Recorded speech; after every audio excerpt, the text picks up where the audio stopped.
From dealing with trauma to sometimes staying up all night to respond to calls, firefighters have to deal with a lot. And you can now hear their perspective with a new podcast. And this past year has been very, very difficult. Many people have dealt with it by planning out dream vacations. How much time did you spend doing that? 5, 10, 100 hours? Maybe more?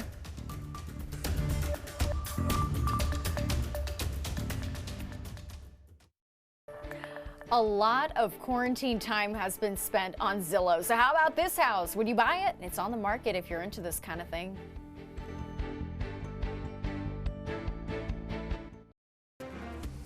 Now for some stories that you can share with friends. It's in other news. So which drink have you Googled how to make most this past year?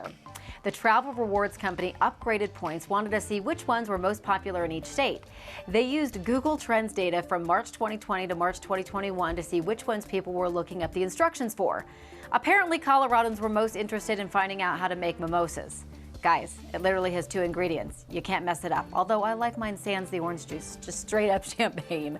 We've talked before about how a lot of us got through this last year dreaming of when we could travel and even planning it out. Well, apparently we spent a lot of time dreaming.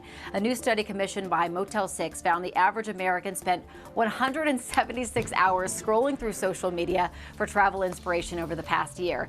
And more than half of these social media scrollers said their next trip is inspired by something they saw while scrolling. We've also spent a lot of time on Zillow, just browsing, dreaming. Well, is this your dream or maybe a nightmare? Yes, this is a real listing on Zillow. The seller says his house in Baltimore is his twisted imagination come to life. It includes black carpeting, black furniture, a coffin, a black church pew, black chandelier, black spiderweb railings upstairs, plus real cemetery gates and headstones in the backyard. What a neighbor, right? And to make it worse, the owner also loves the Raiders and has a lot of jerseys hanging up. Ugh.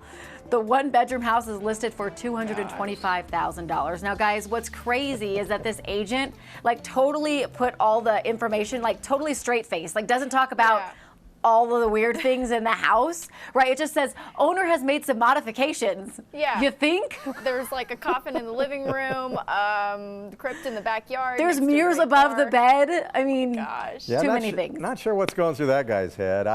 There was some fraternity rooms like that when I was in college, but this is like a real human. This is a grown man. Like an adult. Yeah. That's creepy. It's a no for me. Oh well, we'll see if it sells.